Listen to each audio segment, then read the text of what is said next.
Good evening everyone. जैसा कि आपको पता है मेंस आने वाला है। मैंने ये सीरीज़ सिंपल पर्पस इसलिए स्टार्ट की है कि भाई आपको इम्पोर्टेंट प्रोविज़न बता दूँ, आपका टाइम सेव हो जाए और आप सही डायरेक्शन में प्रिपरेशन करो विदाउट एनी मतलब what do call it, without any hindrance distraction.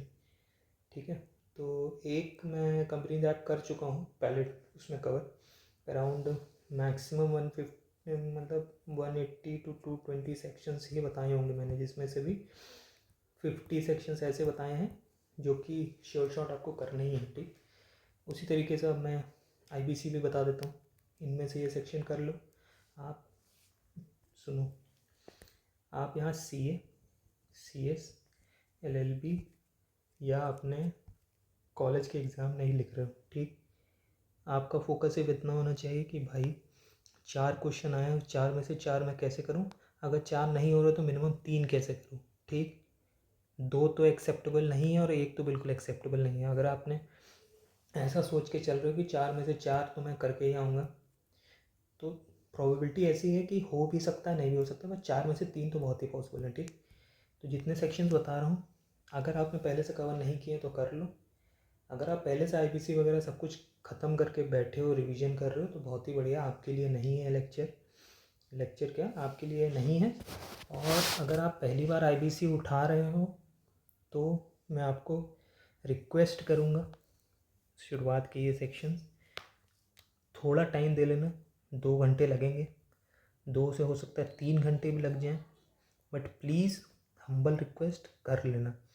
But अब मैं एक बार डेफिनीशंस पे आ जाता हूँ, क्योंकि आप लोगों का मेरा भरोसा नहीं तो आपका तो मुश्किल है ना। सेक्शन 2 ये वेरी इंपॉर्टेंट, अच्छे से कर लेना प्रभु लोग। किन किन पे अप्लाई होगा समझो। जब भी कोई एक्ट होता है, कंपनीज एक्ट, IBC या जो भी स्पेसिफिक TPA, किस चीज़ पे अप्लाई होगा वो तो देख लो, क्योंकि इतने सारे एक्ट्स बने हैं, उनका एक सर्टेन स्फीयर है जिसमें वो अप्लाई होते हैं। तो ये यहाँ अप्लाई होगा। ठीक, ये अच्छे से पढ़ लेना। अब मेरा पर्पज़ ये था डेफिनीशन, बोर्ड आपको नहीं पढ़ना है भाई, सबको पता है IBBI है सबके पास।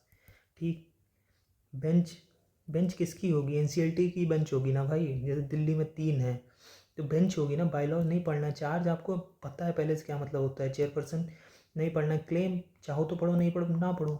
ये सेक्शन ये इंपॉर्टेंट है। कॉर्पोरेट पर्सन कौन होगा, ठीक, अब क्रेडिटर कौन होगा, ठीक, डिफ़ॉल्ट क्या होगा भाई, डेट और डिफ़ॉल्ट, ये जब तक नहीं होगा तब तक कैसे आप इनिशिएट करोगे इंसॉल्वेंसी। फाइनेंशियल इन्फॉर्मेशन नहीं चाहिए भाई, तुमको यहाँ PhD नहीं करनी है, सिंपल समझो। ये इसलिए मैं डेफिनेशन में घुसा हूँ, ताकि आपको सिर्फ इतना बता दूँ कि कौन से आप चीज़ें छोड़ सकते हो। इंसॉल्वेंसी प्रोफेशनल नहीं इंपॉर्टेंट, ये सब नहीं इंपॉर्टेंट है भाई। ठीक, तो हो सके तो करना, हो सके तो मत करना। डेफिनेशन इसीलिए बोली कि खुद से करने के लिए, ताकि आप थोड़ा अंडरस्टैंडिंग अपनी खुद से डेवलप करें। मैं पढ़ चुका हूँ इसको बहुत टाइम से, बट रिवीजन नहीं किया मैंने। मेरे लिए इतना मुश्किल नहीं है कुछ, मैं डेफिनेशन स्किप भी कर दूंगा तो मुझे कोई दिक्कत नहीं है। ठीक, अब ये मैंने यहाँ पे इतना लिखा है छोटा सा। IBC से आप मान लो कंपनीज एक्ट तो ये मिला के 4 से 6 क्वेश्चन तो बनेंगे ही बनेंगे, हो सकता है ज़्यादा बन जाए। ठीक, तो आपके लक पे है। तो जितने सेक्शन मैं बता रहा हूँ कर लो, आराम से हो जाएगा, कोई दिक्कत नहीं है। सबसे पहले डिफ़ॉल्ट करेगा कोई आदमी कि भाई 100 रुपये लिए थे, 100 की एक किश्त देनी थी 10 रुपये की, 10 रुपये नहीं दे पाए, डिफ़ॉल्ट हो गया। डिफ़ॉल्ट किया, उसके बाद नोटिस जाएगी, ये ऑपरेशनल क्रेडिटर OC के केस में OC फिर नोटिस का रिप्लाई करेगा, नोटिस का रिप्लाई नहीं करेगा तो IRP अपॉइंट होगा। ठीक है, IRP होगा, क्लेम वगैरह लेगा सबसे, फिर वो RP को अपॉइंट करेगा, IRP, फिर COC का फॉर्मेशन होगा, COC इसको कंफर्म करेगा, फिर ये अपना RA रेजोल्यूशन एप्लीकेंट को बुलाएंगे, जो कि अपना देंगे कि हाँ भाई इतने में कंपनी खरीदनी है, मुझे गोइंग कंसर्न बनाना है। वो COC उसको कंफर्म करेगा, वो एडजुडिकेटिंग अथॉरिटी NCLT के पास जाएगा, NCLT उसको एग्री करेगा और ख़त्म। ये एग्री नहीं करता है, लिक्विडेशन में चला जाएगा। ठीक, सिंपल मोटा मोटा यही प्रोसेस है, बहुत ज़्यादा फास्ट बता दिए शायद। अब आपको देखो, ये जो रेड वाले किए हैं ये मोस्ट इम्पॉर्टेंट है, एग्जामिनर का फेवरेट ये ठीक, और ये एग्जामिनर के ऑल टाइम फेवरेट हैं। ठीक, 12 मॉरेटोरियम, ठीक। ड्यूटीज़ देखो इन जनरल होंगी, ड्यूटीज़ हमेशा इन जनरल होती हैं, ठीक। कंपनी के इंटरेस्ट को प्रोटेक्ट करना है और सीओसी के इंटरेस्ट को प्रोटेक्ट करना है, ठीक। सीओसी का सेक्शन नंबर, सीओसी की ड्यूटी, अपॉइंटमेंट ऑफ ये, मीटिंग ऑफ सीओसी, ये दोनों कि कौन लोग आरए बन सकते हैं और कौन लोग अप्रूवल ऑफ रेजोल्यूशन प्लान, ठीक। अब देखो यहाँ तक सीआईआरपी चला, ठीक। ये नहीं हुआ तो उसके बाद लिक्विडेशन आ गया भाई। लिक्विडेशन क्या मतलब, जो है सब बेचो और अपना पैसा जो भी है निकालो और जिन जिन लोगों को है उनको देना, ठीक। लिक्विडेशन स्टेट ये इंपॉर्टेंट है, इनिशिएशन ऑफ लिक्विडेशन और डिस्ट्रीब्यूशन ऑफ एसेट कैसे होगा, ये मोस्ट इंपॉर्टेंट है। इसके अलावा आपको और कुछ नहीं पढ़ना इसमें। प्रेफरेंशियल ट्रांजैक्शन क्या था, ये सब क्या था, आपको कोई मतलब नहीं इनसे। ये क्वेश्चन सेबी के लिए रेलिवेंट हो सकते हैं या पर्टिकुलर आरबीआई के एग्ज़ाम के लिए रेलिवेंट हो सकते हैं, बट ये इस स्टेज पे आईबीपीएस के लिए मेरे हिसाब से रेलिवेंट नहीं है, ठीक। आईबीपीएस इतना घुस के नहीं पूछेगा कभी क्वेश्चन। ये आ गया आपका पीआईआरपी। यूट्यूब से वीडियो देख लेना, 40-50 मिनट की जो भी हो, सबसे छोटी वाली जिस पर सबसे ज़्यादा व्यूज़ हो देख लेना, हो जाएगा। फास्ट ट्रैक, चैप्टर का नाम याद कर लेना, एक बार आईबीपीएस ने डायरेक्ट पूछा है, ठीक। चैप्टर का नाम बिल्कुल याद कर लेना। एडजुडिकेटिंग अथॉरिटी में वेरी इंपॉर्टेंट, ये जो रेट से मार्क किए तो पढ़ने ही पढ़ने हैं।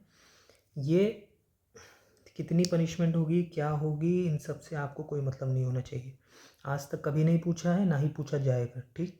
स्किप कर दो, कोई दिक्कत नहीं है। ये हो गया आपका पार्ट 3, जो कि इंडिविजुअल और पार्टनरशिप्स के ऊपर लगता है, अभी तक एप्लीकेबल नहीं हुआ है। इसका जुडिक्शन जाता है डीआरटी के पास, ठीक।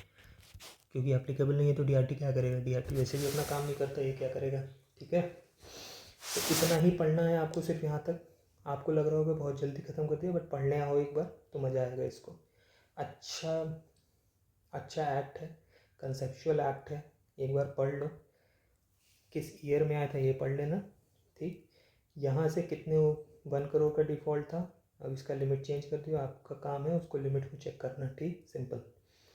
ये सेक्शन बिल्कुल अच्छे से पढ़ लेना, ये जो बोल रहा हूँ, ये 7, 8, 9, वरना आप मुझसे ही आके कहोगे सर इस पर क्वेश्चन आया था मैं गलत करके आया हूँ। तो पढ़ लेना अच्छे से। ये जो शुरुआत के सेक्शन बोल रहे हैं, प्लीज़ रिक्वेस्ट कर रहा हूँ ये, अदरवाइज़ क्वेश्चन गलत करोगे, ठीक है।